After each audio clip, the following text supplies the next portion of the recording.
গণ অভ্যুত্থান এটা বললেই হবে না। বাংলাদেশে ৭১-এর মুক্তিযুদ্ধ হয়েছে, ৭১-এর মুক্তিযুদ্ধের পরে ৯০-এর আপনার এরশাদ পতনের আন্দোলনকে কেন্দ্র করে একটা মিনি গণ অভ্যুত্থান হয়েছে। কারণ এই ২৪-এর মতো এই এরশাদের পতনের সময় এরকমের গণ অভ্যুত্থান হয়নি। কারণ এই গণ অভ্যুত্থান আপনি খোঁজ দিয়ে দেখবেন যে একেবারে মফস্বল লেভেল, উপজেলা লেভেল, ইউনিয়ন লেভেল পর্যন্ত ছাত্র, যুবক, তরুণ, সাধারণ মানুষ ইউনাইটেডলি আওয়ামী লীগকে ডিফেন্স করেছিল বিধায় আওয়ামী লীগের লোকজন কিন্তু চুপচাপ ছিল বা অনেকে পালাইতে লেগেছে, নাও তো এটা হইতো না। কিন্তু ৯০-এ শহর অঞ্চলে কিছুটা ওইভাবে একটা প্রতিরোধ ছিল। সেখানে সেই ৭১ থেকে ৯০ হয়েছে এই আপনার বলা চলে ২০ বছরের মাথায় বা ১৯ বছরের মাথায়। দেন ৯০ থেকে এই ২৪ এই আপনার আবার ৩৩ বছরের মাথায়।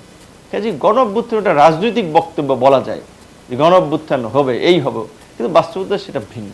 বাংলাদেশ সামনে গণ অভ্যুত্থান হবে না। সামনে যদি হতে পারে ওই যে ফরেন এন্টিটি জুলাইয়ের শেষ দিকে, জুলাইয়ের মধ্যে ঢুকেছিল, দল গঠনে সহায়তা করেছে, রাষ্ট্র ক্ষমতা কিছুদিন নিয়ন্ত্রণ করার চেষ্টা করেছিল, তারা এখনো সক্রিয় আছে, তাদের অপারেশনাল প্ল্যানও মাঠে আছে।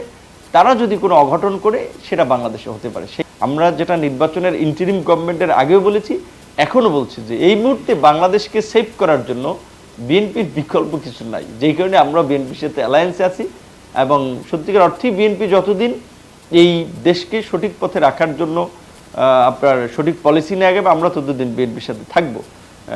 মাননীয় প্রধানমন্ত্রী তারেক রহমানের দেশপ্রেম, তার সৎ চিন্তা ভাবনা, এটা আমাদেরকে মুগ্ধ করে এবং আমরা চাই যে এরকম একজন ব্যক্তির নেতৃত্বে দেশ এগিয়ে যাক। সেই কারণে আমি মনে করি যে এই মুহূর্তে এই গণ অভ্যুত্থান হবে, পতন ঘটানো হবে, এই সমস্ত আগডুম বাগডুম ডাক না দিয়ে এখন পারলে নিজেদের অস্তিত্ব রক্ষার জন্যই বিএনপিকে সহায়তা করে, সরকারকে সহায়তা করে রাষ্ট্রকে সঠিক ট্র্যাকে নিয়ে যাওয়া দরকার।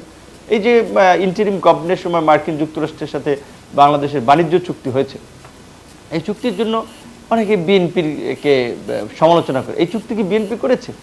এই চুক্তি তো এনসিপিও একমত হয়েছে, জামাতও একমত হয়েছে। তাহলে বিএনপি তখন একমত না হওয়ার কোথায় যায়?